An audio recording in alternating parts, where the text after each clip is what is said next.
नमो तस्स भगवतो अरहतो सम्मा सम्बुद्धस्स। जरा साउंड दीजिए साहब।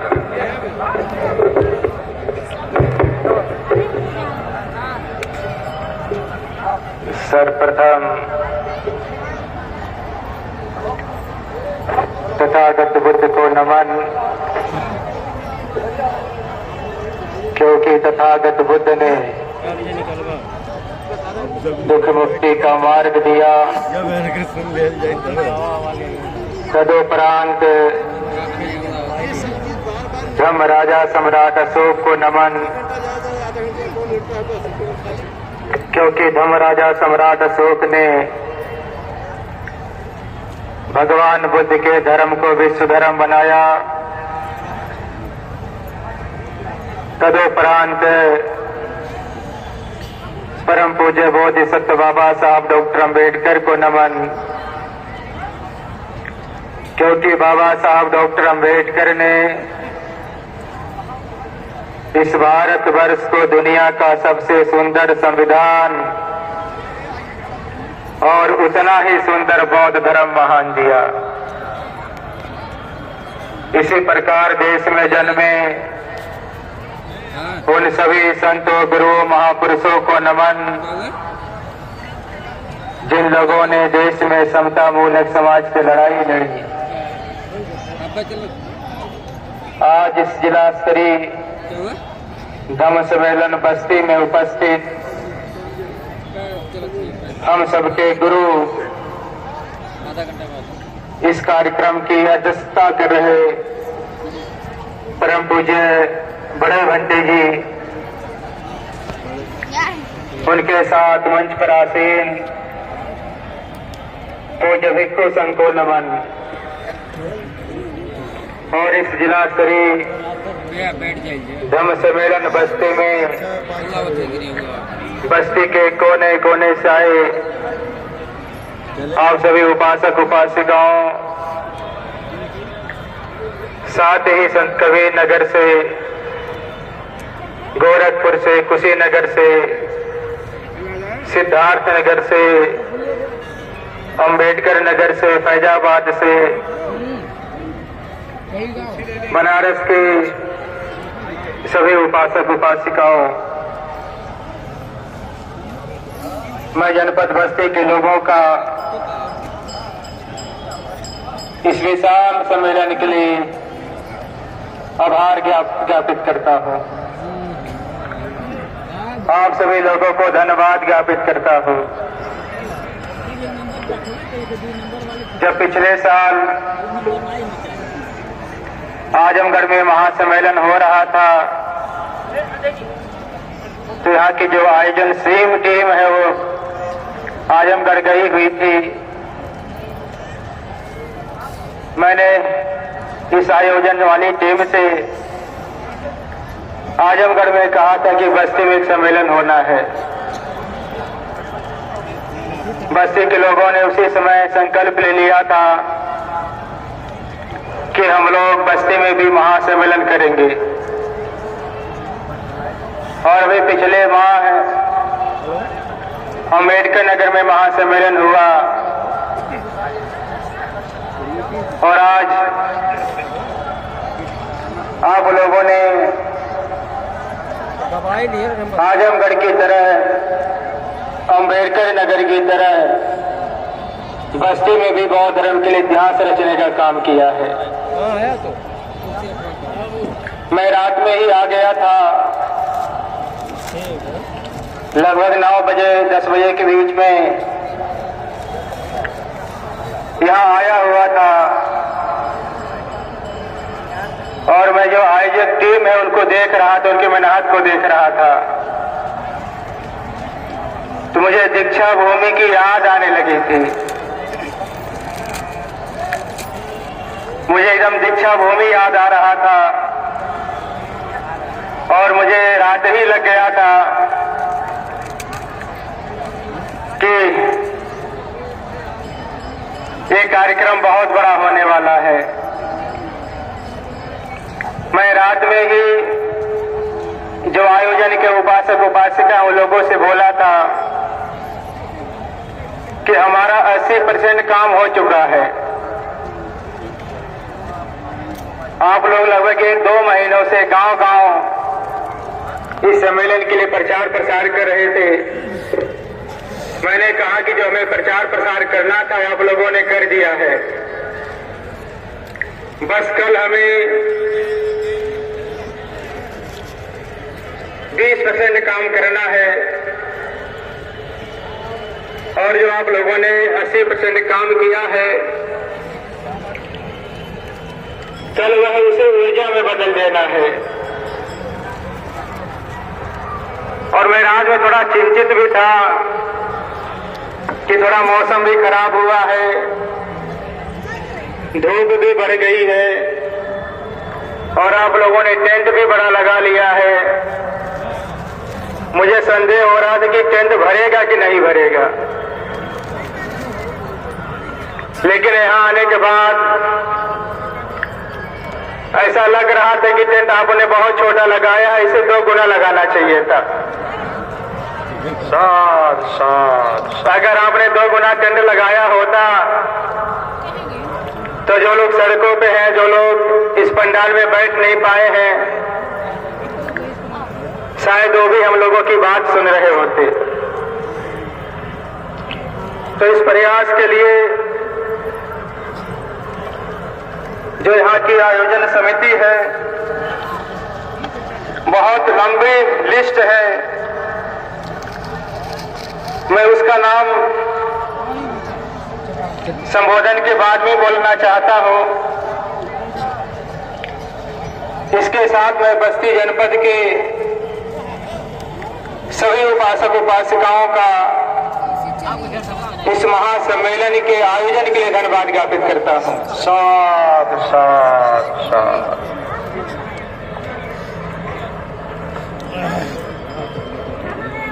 बंधुओं, हमारे देश की संस्कृति की प्रमुख 2 मान्य धाराएं हैं, जिसे ब्राह्मण संस्कृति और बौद्ध संस्कृति कहा जाता है। ब्राह्मण संस्कृति जन्म पर आधारित है। यह वर्ण व्यवस्था और जाति व्यवस्था को संचालित करती है। बौद्ध संस्कृति कर्म पर आधारित है। यह समता मूल्य समाज की अवधारणा को आगे बढ़ाती है। बाबा साहब डॉक्टर अम्बेडकर के मतानुसार ब्राह्मण संस्कृति बहुमंजिला इमारत की तरह है, जिस पर चढ़ने उतरने के लिए सीढ़ियां नहीं बनी है। अर्थात जो व्यक्ति जहां जन्म ले लिया है, मरण भी उसका उसी जगह होगा। बौद्ध संस्कृति का मत है कि कोई भी व्यक्ति जन्म से ऊंच और नीच नहीं होता। हाँ, उस व्यक्ति का श्रेष्ठ कर्म से श्रेष्ठ जीवन और निम्न कर्म निम्न जीवन प्रदान करता है। अर्थात व्यक्ति अपने कर्मों से अपने व्यक्तित्व का निर्माण करता है। जन्म के आधार पर किसी व्यक्ति को ऊंच और किसी व्यक्ति को नीच मानने की व्यवस्था देश और समाज के लिए बड़ी हानिकारक होती है। यही कारण है कि भारत प्राचीन काल से लेकर आज तक असंख्य जाति और वर्गीय संघर्षों के दुष्परिणामों को भोगता हुआ आ रहा है। बावजूद इसके संस्कृति बढ़ाई जा रही है। प्राचीन काल में भगवान बुद्ध ने इसका सर्वप्रथम विरोध किया था। उन्होंने उद्घोष किया, न जच्चा बसलो होती न जच्चा होती ब्राह्मणों। अर्थात जन्म से कोई ब्राह्मण नहीं होता और जन्म से कोई शूद्र भी नहीं होता। भगवान बुद्ध की अवधारणा आज भी लोगों को आकर्षित कर रही है। हमारे देश के जो पुरातत्व स्थल हैं, उनकी संख्या हजारों में है। उनमें से 90% असल अकेले बौद्ध धर्म और संस्कृति से संबंधित है। कहने का तात्पर्य इतना ही है कि बौद्ध संस्कृति का प्रभाव शताब्दियों तक रहा है, जिसे श्रद्धालु बौद्ध राजाओं ने, कुलपुत्रों ने समृद्ध बनाया था। समस्त भारतवर्ष स्तूपों से, शिलालेखों से, धम्मस्तंभों से, बुद्ध विहारों से भरा पड़ा था। सभी जगह शील समाधि प्रज्ञा का अभ्यास होता था। लोग एक दूसरे के साथ करुणा और मैत्री का व्यवहार करते थे। समस्त भारतवर्ष खुशहाल था। देश को सोने की चिड़िया कहा जाता था। महाराजा अशोक के बाद उनके परपौत्र वेदरथ मौर्य वंश के सम्राट बने। उनका सेनापति पुष्यमित्र शुंग था। उसने धोखे से अपने राजा की हत्या किया और मौर्य साम्राज्य पर कब्जा कर लिया। एक दिन उसने अपने मंत्रियों से पूछा, कहा कि महाराजा अशोक की बड़ी ख्याति है। महाराजा अशोक का देश में बड़ा सम्मान होता है। महाराजा अशोक को लोग बहुत मानते हैं। महाराजा अशोक को लोग बहुत स्मरण करते हैं। मैं ऐसा क्या करूं कि अशोक की तरह मैं भी याद किया जाऊं। जैसा राजा वैसी प्रजा। उसके दुष्ट सलाहकारों ने सलाह दिया, कहा कि महाराजा अशोक चक्रवर्ती सम्राट के साथ साथ बौद्ध धर्म के प्रचारक हैं। उन्होंने बौद्ध धर्म की अभिवृद्धि के लिए 84,000 स्तूप बनाए हैं, 84,000 विहार बनाए हैं, 84,000 धम्मस्तंभ लगवाए हैं और 84,000 शिलालेखों को भी लगवाया है। वो हजारों भिक्षुओं को आश्रय देते रहे हैं,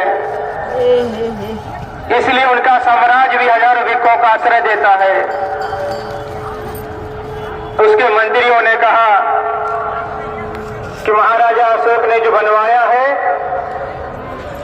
आप उसको नष्ट करना शुरू कर दीजिए। कहा आने वाले समय में देश के इतिहास में जब बनाने वाले का नाम लिया जाएगा तो उसे नष्ट करने वाले का भी नाम लिया जाएगा। अर्थात अब महाराजा अशोक को लोग बनाने के लिए याद रखेंगे, आपको उसका नष्ट करने के लिए याद रखेंगे। पुष्यमित्र शुंग ने देखते देखते बौद्ध संस्कृति पर हमला कर दिया। बुद्ध विहारों, स्तूपों, शिलालेखों, धम्मस्तंभों को तोड़वाना शुरू कर दिया। भारी मात्रा में भिक्षुओं का कत्लेआम शुरू हो गया। बहुत सारे भिक्षु मार दिए गए। जो थोड़े बहुत बचे हुए जान बचाकर, प्राण बचाकर विदेशों में चले गए। इस प्रकार धर्म का लोप होने लगा।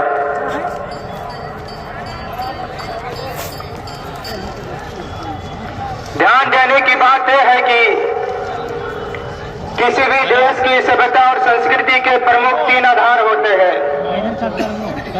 पहला कला और स्थापत्य, दूसरा शिक्षा और साहित्य, तीसरा दर्शन और साधना। अगर इन आधारों पर बात की जाए तो बौद्ध संस्कृति देश की सर्वोत्तम संस्कृति है। संसार की सुंदरतम प्रतिमाओं में से 3 प्रतिमाएं भारत में है। पहली प्रतिमा सारनाथ के म्यूजियम में है, दूसरी प्रतिमा मथुरा के म्यूजियम में है और तीसरी प्रतिमा राष्ट्रपति भवन को सुशोभित कर रही है। आपको जानकर के गौरव की अनुभूति होगी कि तीनों प्रतिमाएं भगवान बुद्ध की है। स्थापत्य की बात की जाए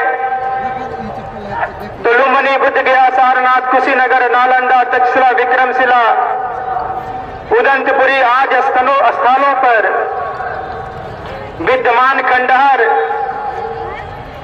पुरातत्व अवशेष हमारे समृद्ध बौद्ध कला के साक्षी हैं। साथ ही साथ हमारे देश की अमूल्य पुरानिधि भी है। ऐसे ही अगर शिक्षा की बात की जाए तो आप जानते हैं कि हमारे सभी बिहार शिक्षा के महान केंद्र थे। बिहारों में समान शिक्षा और महाविहार में उच्च शिक्षा प्रदान किया जाता था। उनमें नालंदा और तक्षशिला अग्रणीय था, जहां देश और विदेश के लोगों को निःशुल्क शिक्षा दिया जाता था। भगवान बुद्ध ने उपदेश किया है, भिक्षु संघ को आदेश किया है।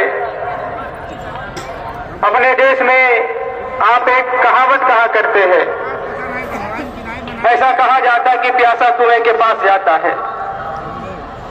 भगवान बुद्ध ने इस अवधारणा को बदल दिया। उन्होंने भिक्षु संघ को आदेश किया, कहा चरत भिक्षवे चार कंग बहुजन हिताय बहुजन सुखाय।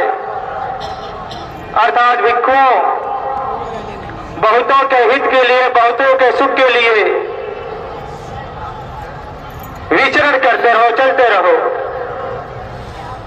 तथागत ने कहा कि ऐसे धर्म का उपदेश दो जो आज में कल्याणकारी हो, मध्य में कल्याणकारी हो और अंत में कल्याणकारी हो।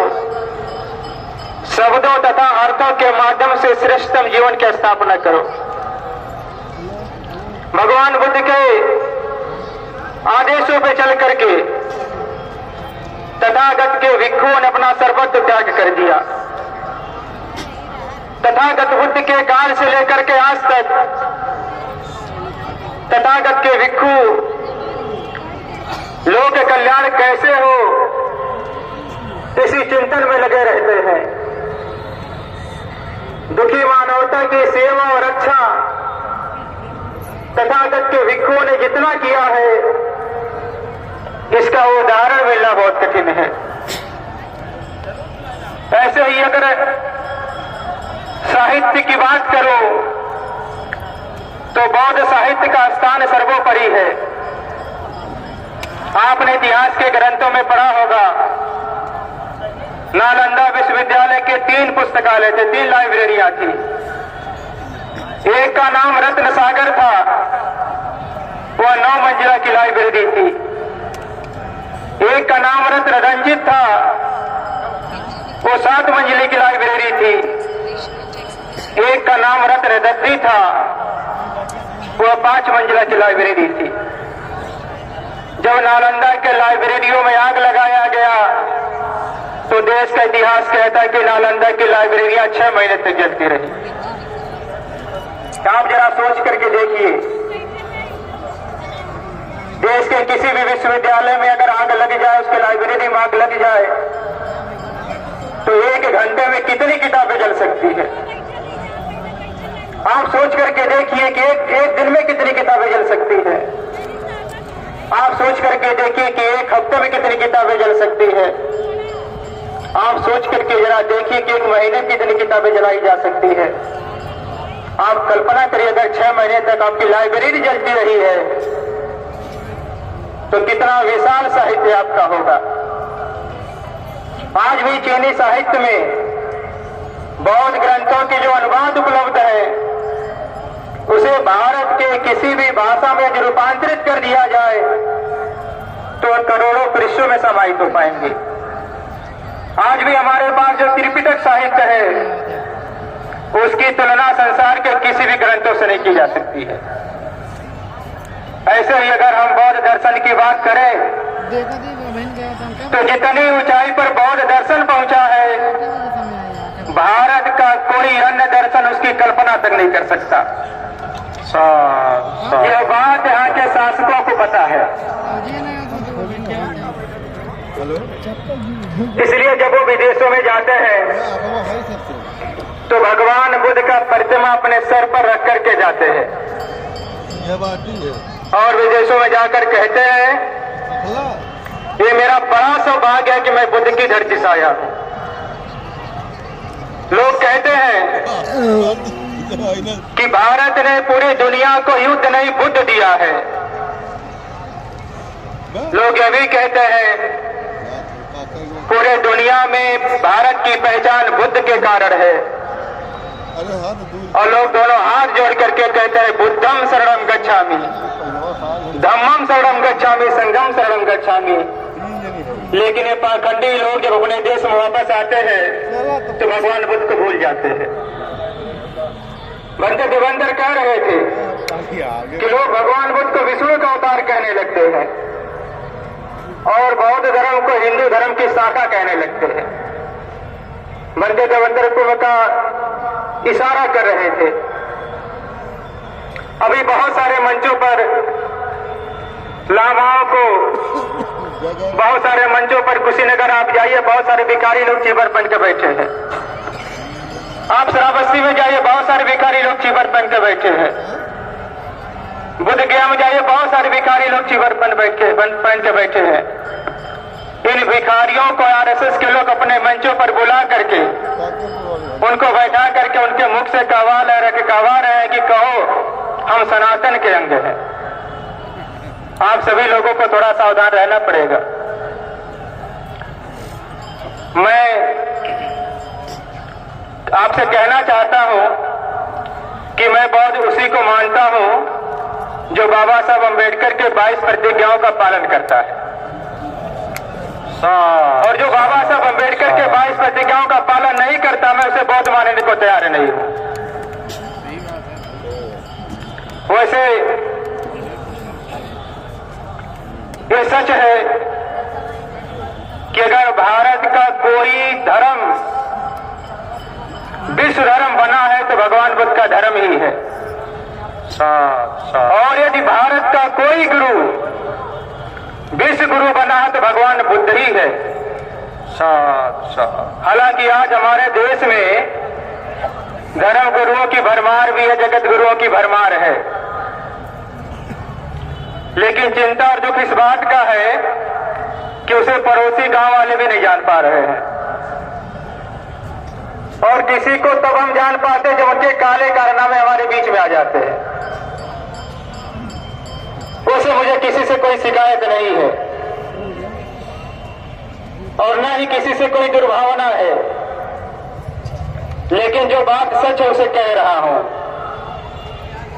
इस देश के बहुत सारे महापुरुष काल्पनिक हैं और एक विशेष प्रजाति के लोग उनको ऐतिहासिक सिद्ध करने में दिन रात टेढ़ी चोटी लगाए हुए हैं।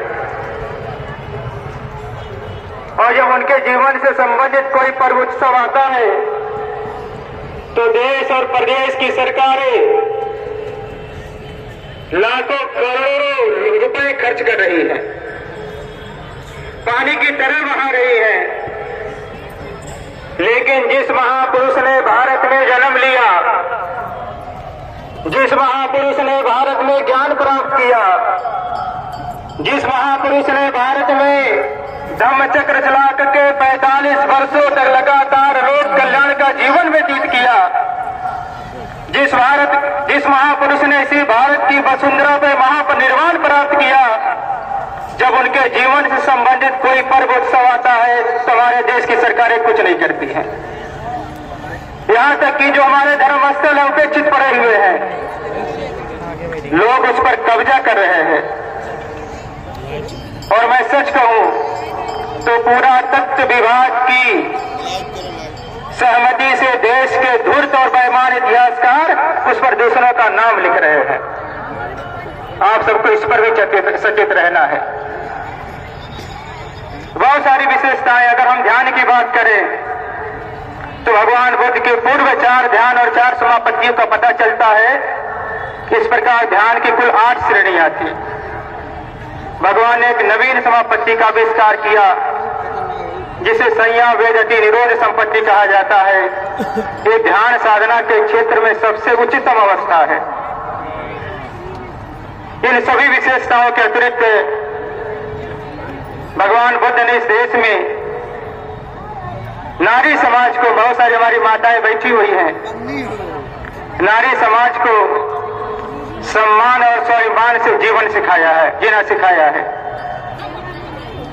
भगवान बुद्ध के समय में भी नारियों की बड़ी दुर्दशा थी, उनका जीवन अभिशाप था। एक उदाहरण के माध्यम से समझें।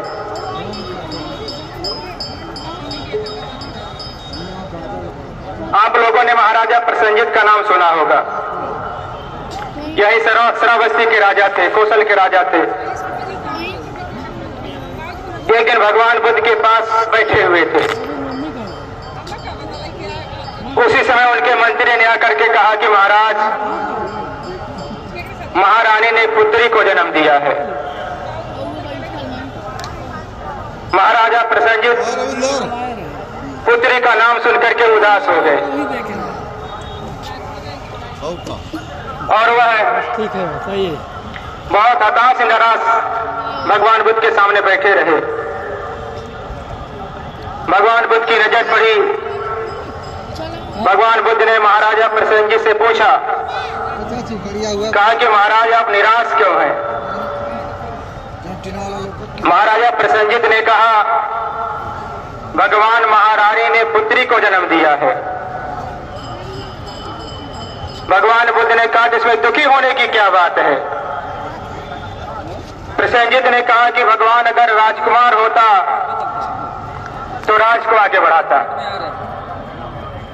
भगवान बुद्ध ने महाराजा प्रसेनजित को डांटा। भगवान बुद्ध ने कहा कि महाराज ये गलत बात है। कहा ये पुत्रियां आगे चल करके सुयोग पुत्रों को जन्म देती है। कहा ये पुत्रियां आगे चल करके तुम जैसे राजाओं और महाराजाओं को जन्म देती है। तथागत ने कहा ये पुत्रियां आगे चल करके हम जैसे बुद्धों को भी जन्म देती है। इसलिए है महाराज, ये पुत्रियां पुत्रों से महान होती है। साध साध साध। एक और उदाहरण सुनिए। आप लोगों ने प्रकृति का नाम सुना होगा। भगवान बुद्ध के समय में चंडाल को लिखा। बहुत दयनीय अवस्था थी उन लोगों की, बहुत निम्नतम अवस्था थी उन लोगों की। वो सड़क पे चल नहीं पाते थे लोग उनसे बहुत घृणा करते थे। उसी समाज में एक लड़की जन्म ली, उसका नाम प्रकृति पड़ा। वह भिक्षुनी बन गई। जब प्रकृति भिक्षुनी बनी तो बड़ा विरोध हुआ देश में। बहुत सारे लोग महाराजा प्रसेनजित से जाकर के शिकायत किया। कहा कि महाराज भगवान ने तो अनर्थ कर दिया है। इस देश में स्त्रियों को शूद्र माना जाता है और उनको धर्म साधना और शिक्षा का अधिकार नहीं है। भगवान बुद्ध ने देखो, एक तो नारी थी, दूसरे अछूत थी, उसे भिक्षुनी बना दिया है। कहा बुद्ध ने धर्म की सारी मर्यादाओं को तोड़ दिया, धर्म की सारी दीवारों को गिरा दिया है। आप भगवान बुद्ध से बात करिए। महाराजा एक दिन भगवान बुद्ध के पास गए। उन्होंने प्रकृति के बारे में भगवान से कहा कि भगवान प्रकृति के प्रवज्ञा का बड़ा विरोध हो रहा है। भगवान बुद्ध ने उन्हें समझाया और एक दिन प्रकृति को अपने पास बुला करके कहा कि बेटी मैं जानता हूं कि तुमने निम्न जाति में जन्म ली हो। कहा इसमें तुम्हारा कोई दोष नहीं है, क्योंकि निम्न जाति किसी की बनाई हुई है। कहा कि मैं इसे कहा कि तुम्हारे प्रवज्ञा को मैं कोई दोष नहीं मानता हूं। कहा कि मुझे तुमसे बात कहनी है तो हिम्मत मत हारना। कहा कि अपने धैर्य से, अपने परिश्रम से तुम ज्ञान अर्जन करो। तथागत ने कहा कि मुझे विश्वास है लेकिन ऐसा समय आएगा तुम्हारा ज्ञान इतना बड़ा होगा, तुम्हारी ख्याति इतनी फैलेगी कि राजमहल की जो महारानियां हैं वो तुम्हारे सामने आकर के सर झुकाएंगे। और प्रकृति ने ऐसा ही किया। एक और उदाहरण के माध्यम से समझें भगवान ने नारी समाज को कितना स्वाभिमान दिया है। आप लोगों ने अम्रपाली का नाम सुना होगा। अम्रपाली वैश्या थी, वैशाली में रहती थी। उनका वैशाली में आम्रवन था। एक बार भगवान बुद्ध गए और अम्रपाली के आम्रवन में रुके। जब अम्रपाली को पता चला कि भगवान हमारे आम्रवन में रुके हुए हैं, अम्रपाली भगवान बुद्ध के पास गई। भगवान बुद्ध ने उन्हें धम्म देशना दिया। भगवान के धम्म देशना से अम्रपाली बहुत प्रभावित हुई। उन्होंने भगवान से कहा कि भगवान कल भिक्षु संघ के साथ मेरा भोजन स्वीकार करिए। भगवान ने अम्रपाली का भोजन स्वीकार कर लिया। थोड़ी देर के बाद वैशाली के राजकुमार गए। उन लोगों ने भगवान से कहा कि भगवान कल का भोजन स्वीकार करिए। भगवान ने कहा कि राजकुमारों, मैंने अम्रपाली का भोजन स्वीकार कर लिया है। राजकुमारों ने भगवान से बहुत आग्रह किया। भगवान ने कहा कि नहीं राजकुमारों, तथागत के मुख से निकली हुई बात ऐसे ही वापस नहीं आती जैसे धनुष से निकला हुआ तीर वापस नहीं आता। राजकुमारों ने सोचा कि भगवान नहीं मानने वाले, अम्रपाली को चलकर मनाएंगे। राजकुमार अम्रपाली के पास गए। उन्होंने अम्रपाली से कहा कि अम्रपाली कल भगवान को भोजन कराने दो। अम्रपाली ने कहा नहीं राजकुमारों, कल भगवान को भोजन कराऊंगी। राजकुमारों ने अम्रपाली से कहा अम्रपाली कल भोजन कराने दो, बदले में हम तुम्हें 1 लाख स्वर्ण मुद्रा देंगे। अम्रपाली ने राजकुमारों को जवाब देते हुए कहा कि राजकुमारों, भगवान बुद्ध को भोजन कराने के बदले में 1 लाख स्वर्ण मुद्रा नहीं, अगर वैशाली में मेरे चरणों में रखो तो भी भगवान बुद्ध को भोजन कराने का अवसर हासिल नहीं जाने दूंगी। अब आप सोचिए, एक वेश्या में भी स्वाभिमान की भावना किसने पैदा करी है? उत्तर स्पष्ट तथागत बुद्ध ने। भगवान बुद्ध ने महिलाओं के लिए 2 संघ बनाए, भिक्षुणी संघ बनाए, उपासिका संघ बनाया। इन्हीं सब विशेषताओं ने बाबा साहब अम्बेडकर को प्रभावित कर गया।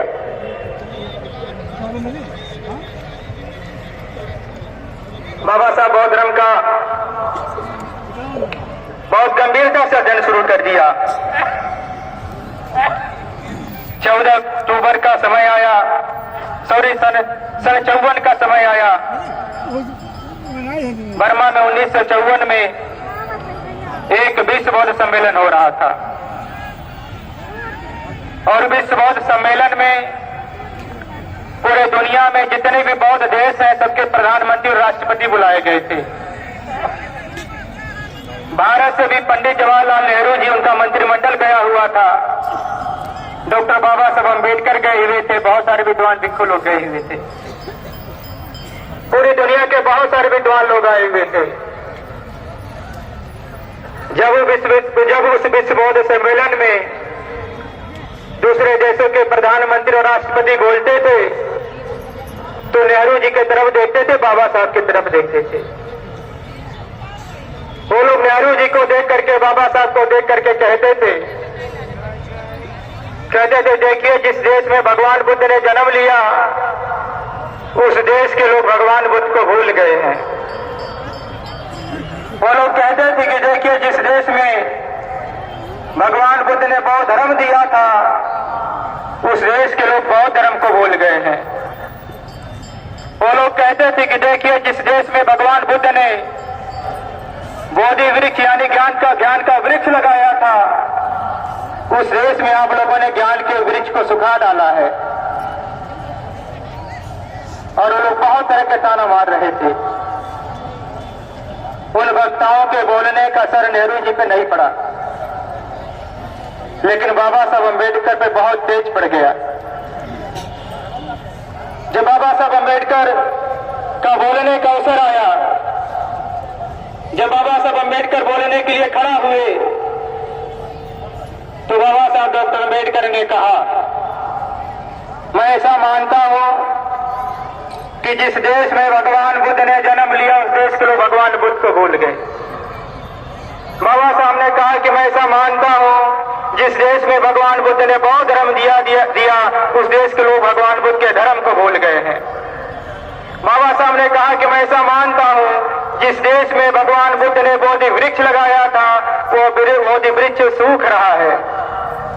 बाबा साहब ने कहा कि मैं पूरी दुनिया को भी बताना चाहता हूं वो बोधि वृक्ष अभी पूरी तरीके से सूखा नहीं है। बाबा साहब ने कहा अगर उस पर पानी डाला जाए तो बोधि वृक्ष हरा भरा हो जाएगा। बाबा साहब डॉक्टर अम्बेडकर ने कहा, मैं पूरी दुनिया के सामने संकल्प ले रहा हूं।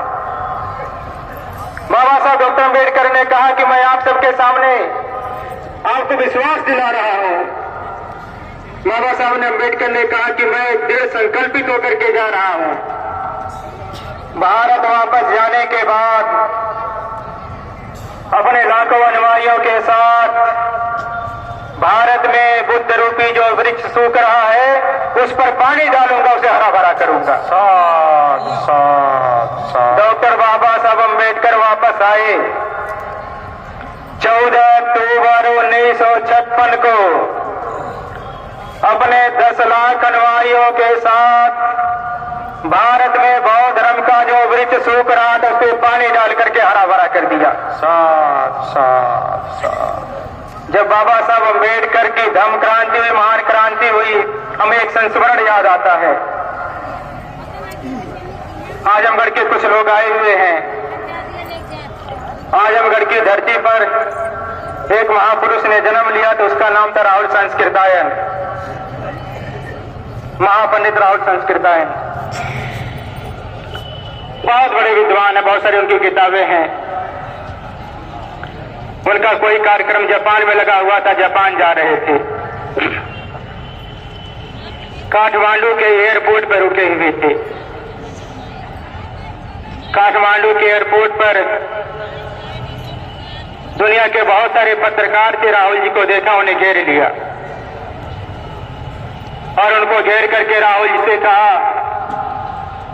कि राहुल जी, बाबा साहब अम्बेडकर ने भारत में बड़ी क्रांति करी है, उसकी गूंज पूरे दुनिया में सुनाई दे रही है। कहा कि राहुल जी, आप बाबा साहब डॉक्टर अम्बेडकर की धम्म क्रांति को किस रूप में देखते हैं?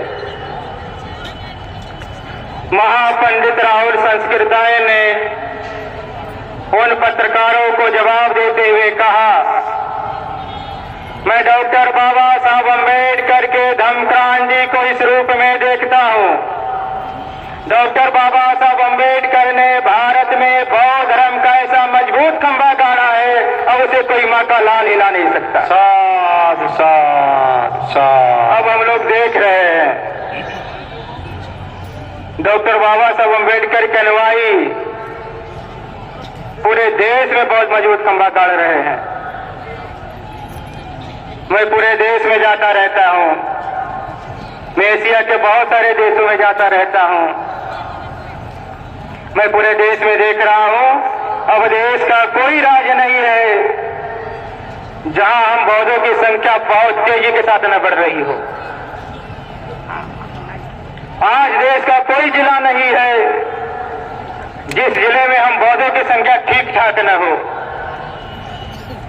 आज देश की कोई तहसील नहीं है जिस देश में बौद्ध लोग नहीं रहे, जिस तहसील में बौद्ध लोग नहीं रहते हो। आज देश का कोई ब्लॉक नहीं है जिस ब्लॉक में बौद्ध लोग नहीं रहते हो। और अब आज इस देश में कोई ग्राम सभा भी नहीं है जिस ग्राम सभा में बौद्ध लोग नहीं रहते हो। आप प्रदेशों को छोड़ दीजिए, आप मंडलों को छोड़ दीजिए, आप जिलों को छोड़ दीजिए, आप तहसीलों को छोड़ दीजिए, आप ब्लॉकों को छोड़ दीजिए, आप ग्राम सभाओं को भी छोड़ दीजिए। अब देश का कोई गांव भी नहीं बचा है जिस गांव में बाबा साहब अम्बेडकर का अनुयायी बुद्ध में भारत का सपना न देख रहा हो। साध साध साध। बहुत तेजी के साथ बौद्ध धर्म अपनी जड़ें जमा रहा है। बहुत तेजी के साथ देश में लगातार आए दिन सम्मेलन संगोष्ठियां हो रही हैं। आज बहुत तेजी के साथ डॉक्टर बाबा साहब अम्बेडकर के अनुयायी व्यक्तिगत स्तर पर भी बाबा साहब और बुद्ध धम्म के नाम से लाखों संगठन बना करके कार्य कर रहे हैं। अगर हम लोग इसी ऊर्जा के साथ काम किए, इसी ऊर्जा के साथ चलते रहे, तो निश्चित तौर पर बुद्धमय भारत वाला सपना बहुत जल्दी पूरा हो सकता है। और मैं आप लोगों से बात कहना चाहता हूं, मसला बड़ा है जो नहीं, मुझे लगता है कि मुझे बोलते हुए काफी समय भी हो गया और सुनने की सीमा भी होती है। बहुत कम समय में अपनी बात समाप्त करूंगा। मैं आप लोगों से बस ये कहना चाहता हूं,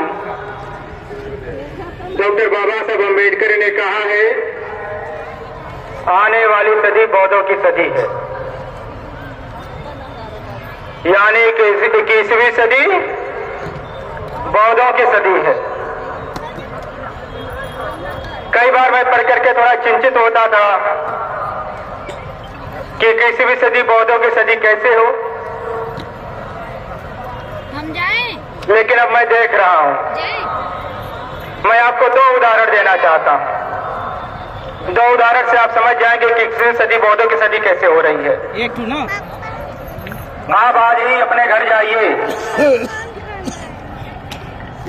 आपके जो घर में छोटे बच्चे हैं, आप उनसे प्रश्न करिए,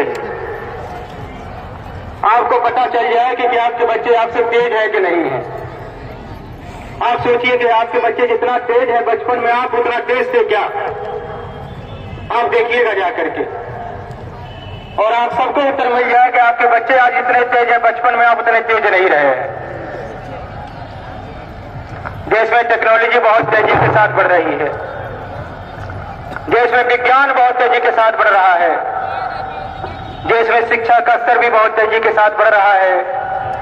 और जैसे विज्ञान, टेक्नोलॉजी, शिक्षा बढ़ रहा है, आप विश्वास करिए आने वाले 20 सालों के अंदर आपके बच्चों के सामने 2 विकल्प होगा, या तो आपके बच्चे नास्तिक हो जाएंगे, नहीं तो आपके बच्चे बौद्ध हो जाएंगे। और मैं कह रहा हूं, नास्तिक होना भी बौद्ध होना है। जो नास्तिक होता है वो भी ज्ञान विज्ञान को मानता है, और हम बौद्ध लोग किसको मानते हैं? ज्ञान विज्ञान को हम भी मानते हैं ना। तो नास्तिक हमारा छोटा भाई ही है,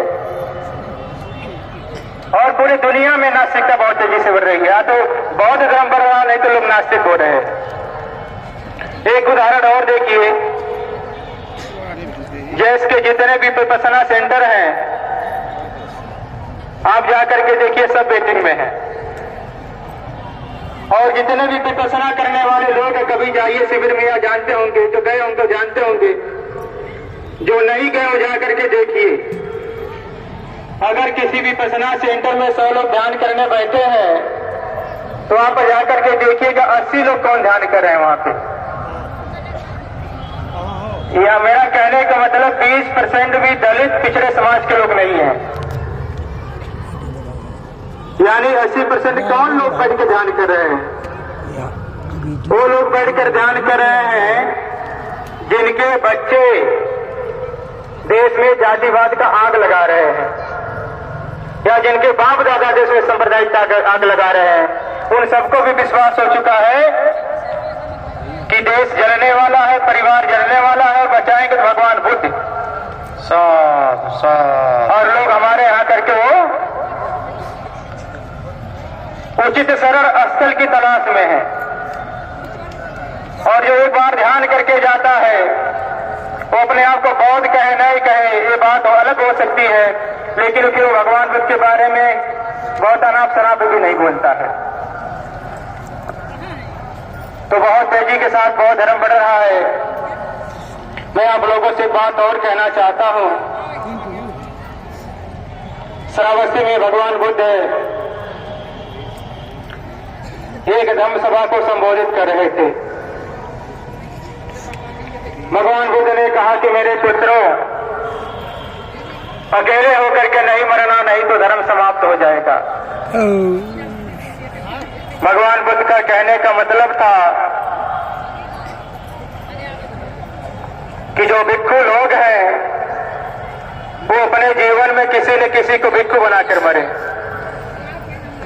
जो भिक्षुनियां हैं वो अपने जीवन में किसी न किसी को भिक्षुनी बनावे।